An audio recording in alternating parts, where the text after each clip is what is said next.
Hello, Jason. What's up, brother? How you doing? Yeah, fine. Welcome to Prague. Thank you, man. Thank you. It's good to be here, man. It's been a long time coming. I've been meaning to come here for a very long time. I think the Prague audience might be a little upset at me because I've had a few canceled shows here, but I am here and I'm gonna put on the best show that you've ever seen. Yeah.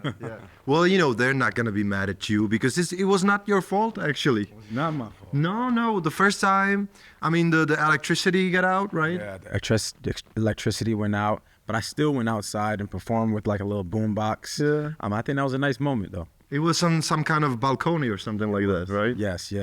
My plan was actually to take Jason to the venue, you know, and like be in the venue and say like, hey, so last time you were singing on the balcony, now you have the O2 Arena, it's gonna be a little bit better. Oh, you know? Yeah, definitely a lot better.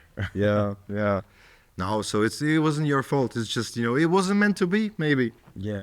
Who knows, maybe you would have lost a voice or Something. Did something like this happen to you on tour? Yeah, I've had a few struggle moments with my voice on tour for sure. Mm-hmm. But yeah, thankfully I'm all good now, man. You know, healthy, and the shows have been going incredibly well. Yeah. I've been seeing the fans up close and personal, which is incredible, man. Yeah. You're almost actually done with the tour, right? Like you have 3 more shows, right, on the world tour. I think it's more than 3 shows, but yeah, we're definitely coming towards the end. Yeah. So yeah, the show is pretty spectacular. If you're gonna miss it, then you can see this guy in Las Vegas. It's in Las Vegas, right? That's right. Yeah. He's got a 1-month residency. No, it's a year residency. Oh, it's a year ago. 1 year residency. Yeah. Be aware. You're sharp. You know your stuff, man. Oh, of course I know. No, I just a little bit, just the basic stuff. But you know, the one joke that that is in my head right now is that you should look out in Las Vegas. Don't end up like Bruno Mars, because he's got that 50 million tapped right now. How idiot. Damn. He was, you know. You know what? The good thing about me is I'm pretty cheap. So when I gamble, I gamble very small. Yeah. So when I lose like little money, I'm mad as hell. So Yeah. you know, so everything that I do, you know, I do in moderation. I do like gambling though. Yeah. I mean, well, you're a businessman. When I saw that comical interview with Bobby, with you. Yeah, bubbly. Yeah, it was awesome. I'm about to call him today and tell him you to call him bubbly. Yeah. I mean, it was awesome. I mean, who else did this kind of interview with you? That was so awkward that it was just genius, you know. No, I love Michael, man. He's the best. But I'm definitely gonna hit him and tell him you call him. I'm gonna actually call him the same thing, bubbly. I like it. Oh, by the way, considering Michael, no, actually, we were talking about different things. Who are you talking I thought Bobby, the girl with the interview. Bobby. Yes. Oh, I was talking about spicy margarita. I know. Hey. You, man, this you was talking about Bobby. Yeah, but you see, we went on, both of us. Definitely. We were talking about different stuff, but we knew what we were talking about. Two different conversations going on at the same time.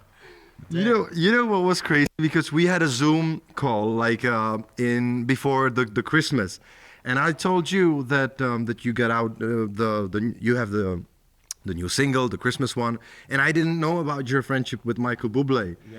And I thought like, so now you are a competition to Michael Bublé, the main King of Christmas. Yes, exactly, the king of Christmas songs. And then suddenly I see that you guys are really good friends. Yes. Michael's my guy. You know, a lot of people have asked, you know, what brought on the spicy margarita, collaboration. And of course, you know, I tell them the whole story about how, you know, he was like, I'm surprised more people don't use the American Songbook. It's the genesis of what pop music is today.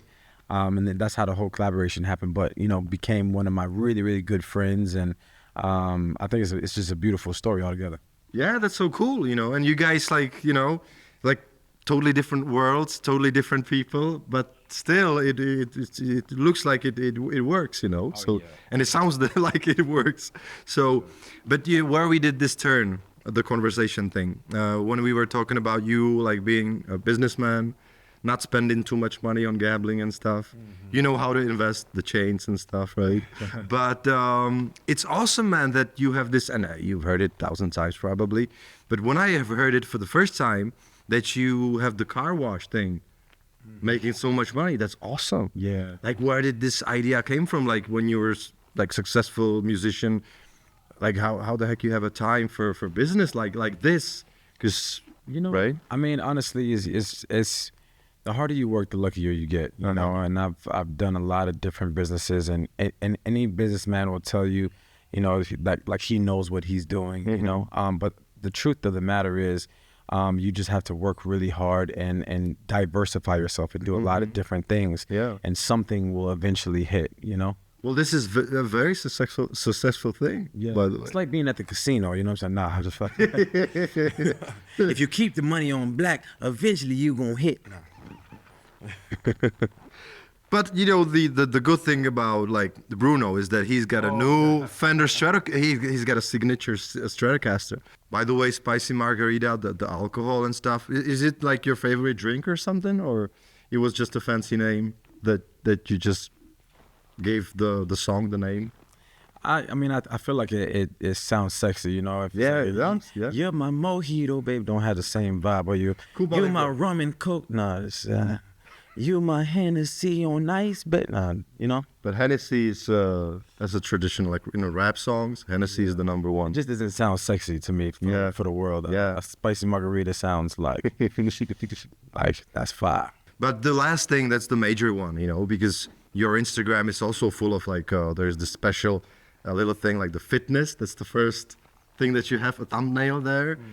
And since you are like pretty ripped, how you keep your physique on the tour? Like, do you visit gyms, or you have your own one in the tour bus, or you work out here on the floor, or how do you keep yourself the fitness? Honestly, through the years I've built a lot of muscle, so you just keep it on. it's like compounding. Yeah. But it's honestly since I've been on tour, I haven't gone to the gym. Really? Very often. Calisthenics. Yeah, maybe like once, maybe twice in a week. But every night I'm on stage for 2 hours, doing tons of cardio. Yeah. After every show, I'm doing like 250 push-ups.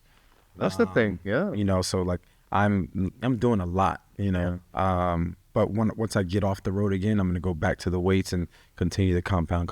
Yep. But if anything, I think I lost muscle on tour, and I think I'm just like I'm lean right now. Yeah. More lean than anything. Definitely. Saz, the sexiest man in Prague right now. Yeah, Jason, thanks for your time, man. Thanks. It was a pleasure to spend the time with you here. Likewise, brother. And have a good show. Enjoy it. Thank you. And thank you, Prague.